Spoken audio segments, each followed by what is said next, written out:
হাউলিত বৰপেটা জিলা সাহিত্য সভাৰ অষ্টাদশ দ্বিবাৰ্ষিক অধিৱেশন সম্পন্ন। নতুন জিলা সমিতি গঠন। বৰপেটা জিলা সাহিত্য সভাৰ অষ্টাদশ দ্বিবাৰ্ষিক অধিৱেশনখন হাউলি সাহিত্য সভাৰ সহযোগত আজি দিনজোৰা কাৰ্যসূচীৰে হাউলি সাহিত্য ভৱন প্ৰাংগণত অনুষ্ঠিত হয়। কাৰ্যসূচী অনুসৰি ৰাতিপুৱা ৮ বজাত পতাকা উত্তোলন কৰে বৰপেটা জিলা সাহিত্য সভাৰ সভাপতি গিৰিধৰ চৌধুৰীয়ে। ইয়াৰ পিছত বন্তি প্ৰজ্বলন আৰু স্মৃতি তৰ্পণ কাৰ্যসূচী ৰূপায়ণ কৰে জিলা সাহিত্য সভাৰ প্ৰাক্তন সভাপতিদ্বয় ৰামকৃষ্ণ তালুকদাৰ, গোবিন্দ তালুকদাৰ আৰু জিলা সাহিত্য সভাৰ উপসভাপতি বাণীকান্ত ভূঞাই।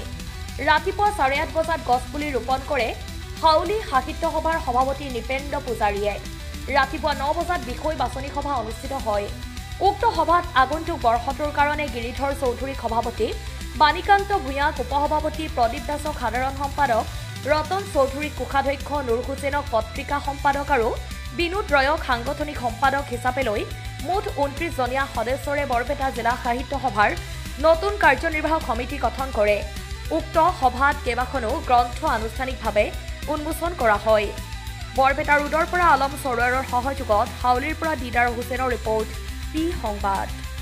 আৰু সেই কাৰণে গুণকৰো 1971 চনত এএছএল ক্লাবৰ জন্ম হৈছিল। কলিকতাত পঢ়িব যোৱা এই যিসকল পুৰুষা তাৰপিছত পৰৱৰ্তী সময়ত মানে যেতিয়া অভাৱে আৱিষ্কাৰৰ মূল আৰু যাৰ কাৰণে 88 চনত অসমীয়া ভাষা উন্নতি সাধনী সভাৰ জন্ম হৈছিল 25 আগষ্টত, যাৰ কাৰণে সেই সময়ত বিশেষভাৱে পদ্মনাথ গোহাঁই বৰুৱা, হেমচন্দ্ৰ গোস্বামী, বিশেষকৈ তিনিজন পুৰুষ, হেমচন্দ্ৰ গোস্বামী, লক্ষ্মীনাথ বেজবৰুৱা আৰু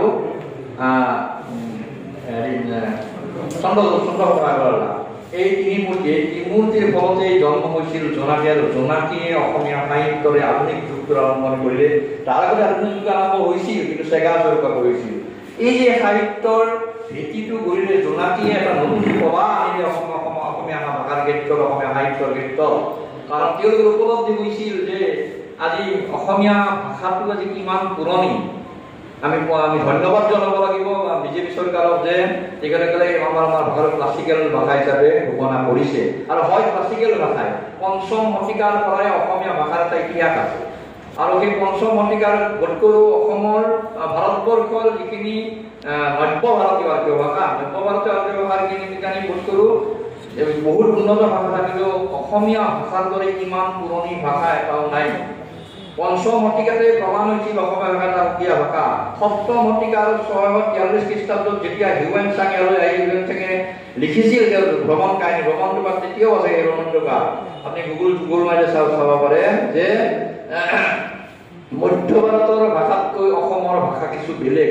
এই যে কিছু বেলেগ কথাখিনিয়ে কি সূচাইছে যে অসমীয়া ভাষাটো সুকীয়া ৰূপ লোৱা ৭ম শতিকাৰ এটা নিজস্ব ৰূপ লৈছিল। তাৰমানে ৫ম শতিকাৰ পৰা আৰম্ভ হৈ ৭ম শতিকাত এটা নিজস্ব ৰূপ লৈছিল, যাৰ কাৰণে ৮ম শতিকাৰ পৰা দ্বাদশ শতিকাৰ ভিতৰত যিখিনি চৰ্যাপদ বা চৰ্যাগীত আছিল, সেই চৰ্যাপদ বা চৰ্যাগীতখিনিৰ ভাষাও সেইকাৰণে অসমীয়া ভাষা বুলি আমি দাবী কৰিব পাৰোঁ।